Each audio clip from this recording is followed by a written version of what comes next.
Salut les organiseurs et bienvenue dans ce live numéro 25 de mon défi 365 jours de live. J'espère que vous allez bien.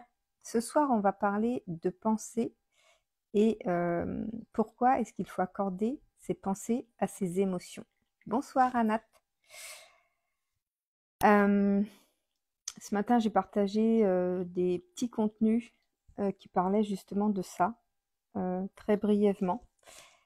En fait, on a des pensées dont on n'a pas forcément conscience. Et quand on veut changer ses pensées, on fait des affirmations positives, on lit des mantras, on écrit la vision qu'on a. Tu vois, on fait plein d'actions comme ça pour créer la vie qu'on désire. De vous 5 en plus. Et du coup, on croit qu'on va réussir à modifier ses pensées comme ça. Seulement, dans notre vie au quotidien, dans ce qu'on vit, voilà, dans ce qu'on vit au quotidien, dans nos expériences de vie, on a, salut Mimi, même Mimi elle vient, regarde. Salut Mimi. Dans nos expériences de vie, on traverse des périodes qui nous procurent des émotions. On va ressentir des émotions. Et ces émotions, si elles sont, je dis pas qu'il faut les analyser à chaque fois, mais il y a certaines émotions, si on n'en prend pas conscience, elles vont impacter nos pensées. Par exemple, alors j'essaye de donner un exemple simple. Admettons, tu veux travailler sur ta confiance en toi parce que tu veux obtenir une promotion, admettons.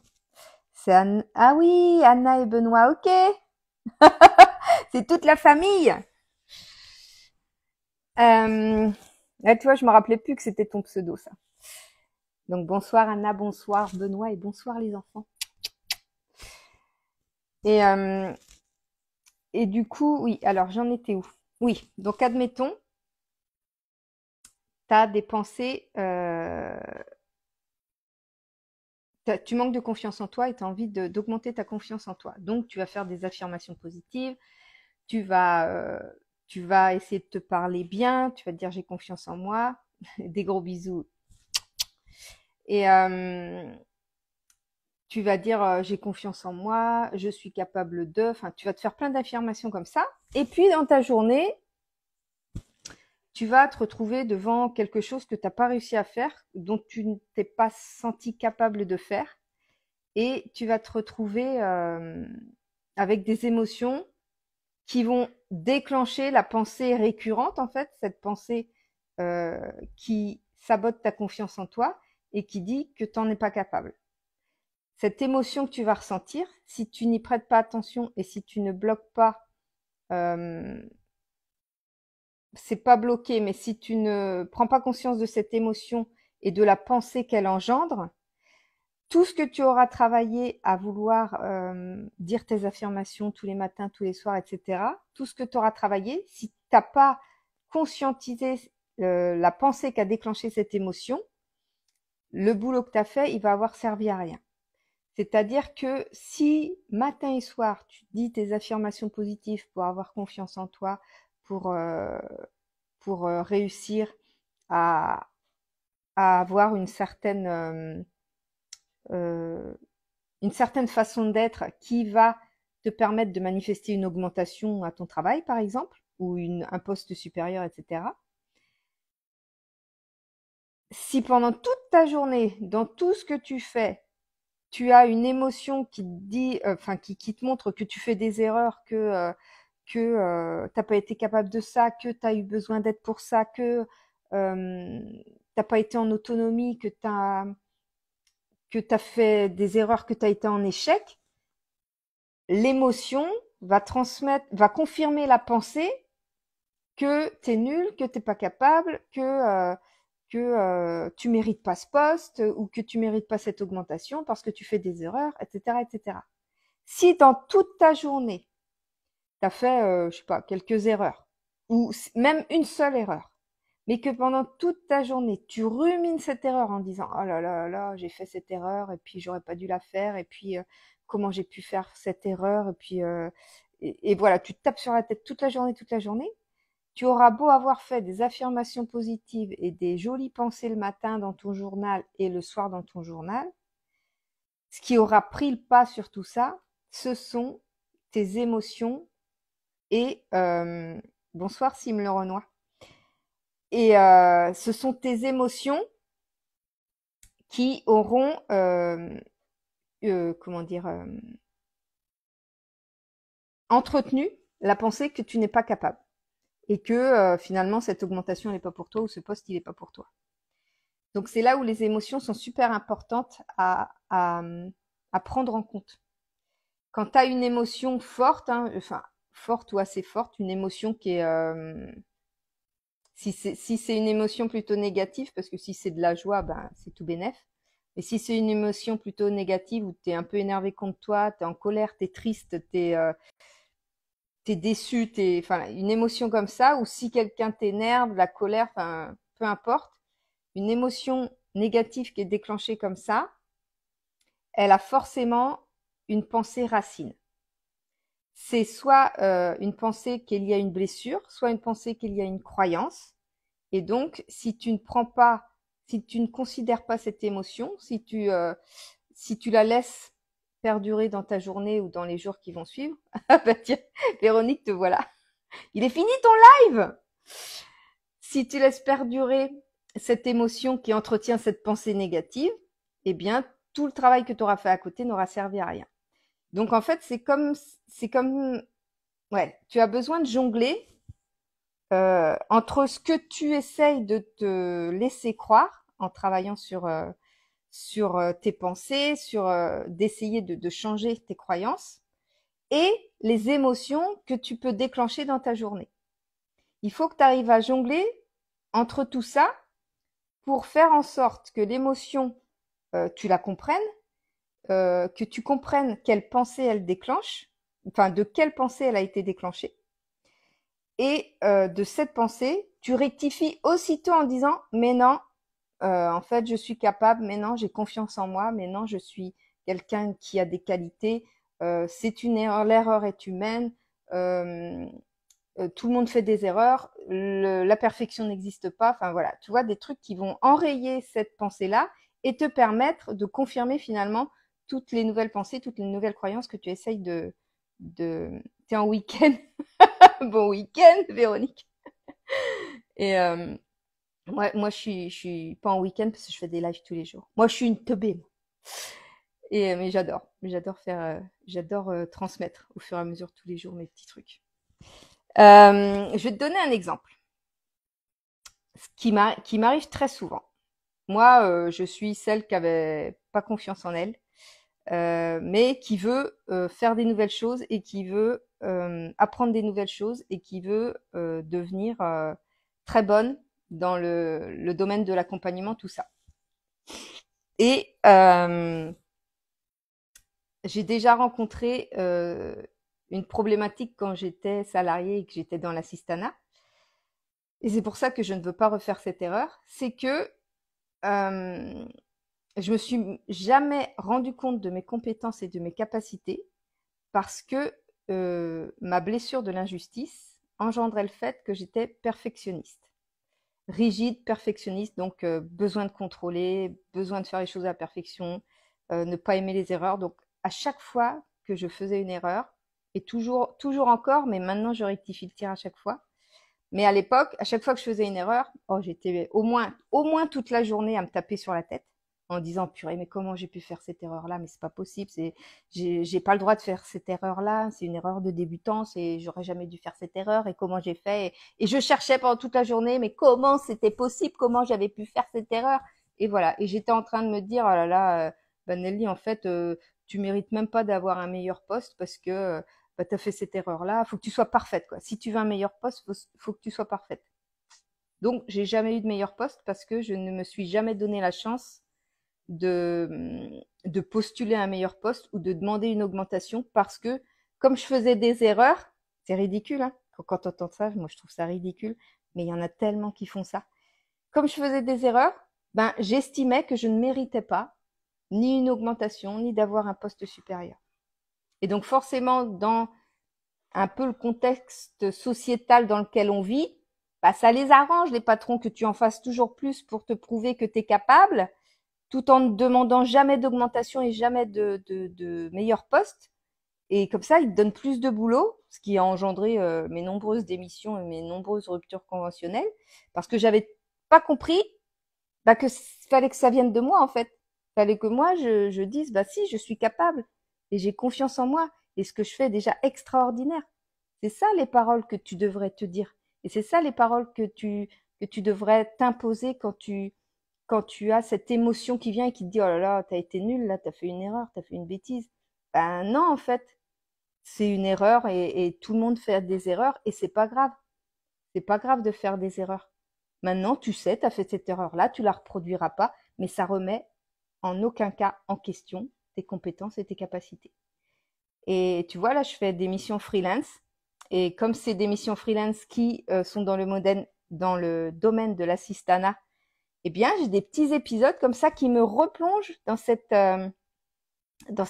pensées un petit peu, parce qu'elles sont bien ancrées, hein, ces pensées. J'ai été 15 ans assistante, donc forcément, elles sont bien ancrées. Et ben, il y a toujours, quand je fais une erreur, ben, il y a toujours cette petite voix qui vient me dire, Nelly, comment ça, t'as fait une erreur? C'est pas possible que tu fasses des erreurs. Et là, aussitôt, j'entends cette petite voix et je dis, non, non, non, non, t'as fait juste une petite erreur. Ça n'engendre aucune difficulté majeure pour l'entreprise. C'est une erreur comme tout le monde pourrait faire. Moi, quand les autres font des erreurs, j'étais toujours très, comment dire, je vais pas réussir à trouver le mot. Indulgente, si. Aïe. J'étais très indulgente, toujours. J'ai toujours été très indulgente avec les autres. Pourquoi je l'étais pas avec moi? Parce que je manquais d'amour envers moi-même, parce que j'avais cette blessure de l'injustice, parce que c'était facile pour moi de donner de l'amour aux autres, mais de m'en donner à moi-même, c'était difficile. Et tout ça, je l'ai appris, je l'apprends encore parce que c'est un travail de toute une vie. On a toujours besoin de réajuster toujours ce qu'on fait. Tu attendais d'être parfaite. Oui, il crée le déséquilibre, c'est normal l'erreur. Bah oui, tout à fait, c'est normal l'erreur. Et, euh, et ça, j'ai mis longtemps hein, à le comprendre que pour les autres, c'était normal l'erreur, mais pour moi, c'était pas normal. Et tout ça, c'est ma blessure de l'injustice qui me l'a fait comprendre. Et c'est en travaillant sur cette blessure de l'injustice, en comprenant que la blessure de l'injustice engendre de la rigidité et du besoin de contrôle, eh bien, j'ai compris en fait que bah, j'étais assimilée au perfectionnisme. Je pensais vraiment pas que j'étais perfectionniste parce que voilà, je trouve que moi ou ma maison ou tout ce que je fais est loin d'être parfait. Et pourtant, je suis perfectionniste, effectivement. Et ça m'a bloqué dans bien des choses que je voulais faire. Et aujourd'hui, j'ai levé ces barrières-là. Comme je dis, c'est un travail de tous les jours. Il faut toujours être vigilant sur ce qu'on ressent, mais c'est beaucoup plus facile à travailler que quand on laisse une émotion nous prendre et entretenir des pensées qui ne nous élèvent pas. Et plus on a des émotions, les mêmes émotions qui déclenchent les mêmes pensées récurrentes qui empêchent de s'élever, et ben en fait on crée, on, on soigne pas la blessure, mais on, on la, on la rentre encore plus profondément en nous en fait. Et c'est ce qui rend les choses plus difficiles après, parce que plus la blessure est profonde, bah plus elle va mettre du temps, enfin plus va y avoir des petites choses désagréables à l'intérieur, du pu, plein de choses à nettoyer à l'intérieur, donc ça va faire mal, va falloir gratter, va falloir nettoyer profondément là-dedans. Donc plus tu laisses ta blessure prendre le pas de tes pensées, de tes émotions, bah, plus elle va être difficile à surmonter, mais c'est toujours faisable. Et une fois que tu as compris le mécanisme, tu vas capter tout de suite tes émotions, à quelle pensée elle te réfère et rectifier tout de suite le tir. Et en fait, la blessure, bah déjà, elle aura bien cicatrisé. Et après, quand elle veut s'ouvrir de nouveau, bah ce sera juste une petite plaie à nettoyer un petit peu avec du sérum phi, tu vois, ou avec du désinfectant un petit peu. Et puis hop, elle cicatrise direct. Donc c'est ça l'intérêt et tout le principe de bien allier ses émotions à ses pensées ou de comprendre que les émotions qui sont un petit peu négatives, eh bien, de les relier, enfin de comprendre à quelle pensée c'est relié et de rectifier tout de suite la pensée en disant, ben non, en fait là j'ai l'émotion là qui m'amène à cette pensée là, mais en fait cette pensée là, c'est pas ma vérité d'aujourd'hui. Ma vérité d'aujourd'hui, la pensée que j'ai envie de créer aujourd'hui en moi, c'est celle-là. Et là, tu rectifies tout de suite le tir et tu crées une nouvelle énergie qui va te permettre justement d'oser plus, d'avancer plus, de faire des actions nouvelles, d'avoir plus confiance et de changer vraiment quelque chose dans ta vie et de manifester des choses complètement différentes. C'est normal. Alors, et parce qu'on nous a pas appris. On nous a pas appris. Non. Et moi, je l'apprends à mes enfants et ça change tellement de choses. Ils sont tellement plus éveillés que moi et, euh, et c'est super. C'est super. Et du coup, ils le transmettent déjà à leurs amis et je trouve ça extraordinaire. Alors bien sûr, bah, eux aussi, ils vont avoir leur parcours, ils vont avoir leurs choses à soigner. Et moi, je suis là pour les guider quand ils en ont envie ou quand ils en ont besoin. Mais c'est vrai que plus tu comprends ça jeune, et plus tu peux créer de l'extraordinaire dès le départ et surtout euh, éviter d'entretenir certaines croyances ou certaines expériences parce que tu sais qu'elles sont là pour te faire grandir, mais une fois que tu as appris la leçon, ben, n'insiste pas en fait, tu vois, il y a des expériences, elles sont là pour nous apprendre des choses, mais une fois qu'on a appris les choses, qu'on a compris le message qu'elles voulaient nous transmettre, bah, faut qu'on passe à autre chose, quoi. C'est incroyable que voir que certaines parts de nos enfants sont des parts de nous guéris. Ah ouais, complètement. Complètement. Et il y a aussi nos propres blessures qui sont répercutées sur nos enfants aussi. Je vois mon chéri, il avait la blessure du rejet, mais ça je l'ai compris là parce que je travaille sur les blessures. Mon chéri, quand il était jeune, il a eu la blessure du rejet. Il l'a toujours, mais elle est beaucoup moins importante et c'est rectifié aussitôt en fait. Mais des fois, il y a des petits trucs et je dis, ah, tu vois, ça c'est cette émotion-là. Voilà, bon, on analyse tout de suite. Enfin, c'est très facile maintenant, ça devient très fluide. Mais du coup, mon fils aîné, il a cette blessure-là. Et lui, il est en plein dedans. Voilà, faut qu'il travaille dessus. Et ma fille, elle a la même blessure que moi, blessure d'injustice. Et je crois qu'Evan, il a la blessure de trahison, mais pour l'instant, elle n'est pas officiellement déclenchée. Mais par rapport aux petits signes que je vois, faut que je regarde par rapport à ça. Mais voilà, et on a tous des blessures. On peut avoir une ou plusieurs blessures. Il y a souvent une blessure qui s'impose aux autres.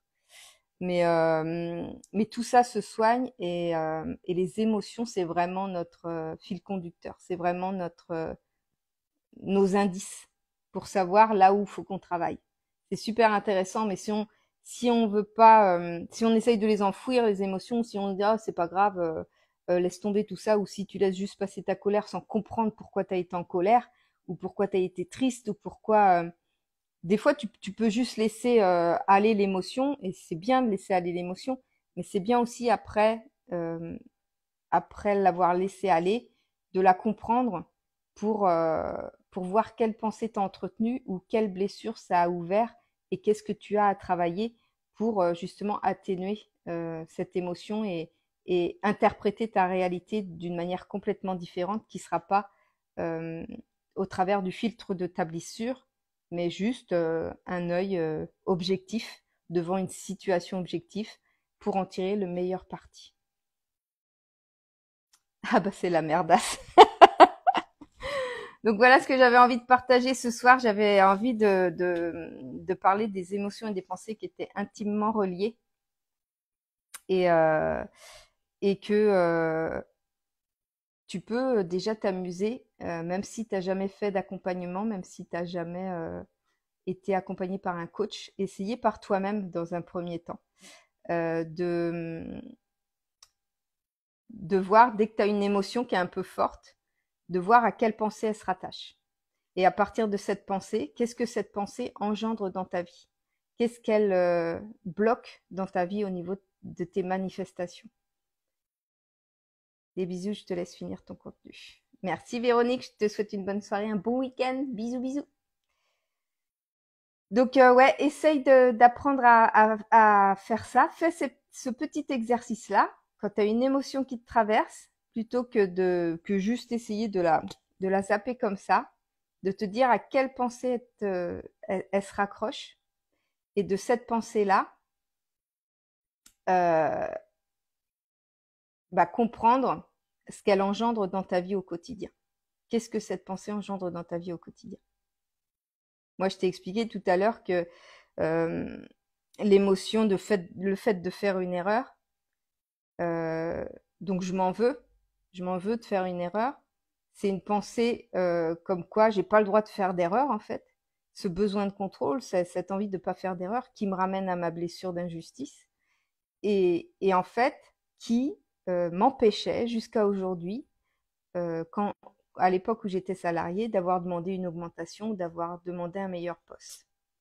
Donc tu vois, aujourd'hui, peut-être que dans ta vie, tu as des émotions comme ça qui te traversent, qui sont liées à des pensées, qui t'empêchent de manifester du mieux dans ta vie.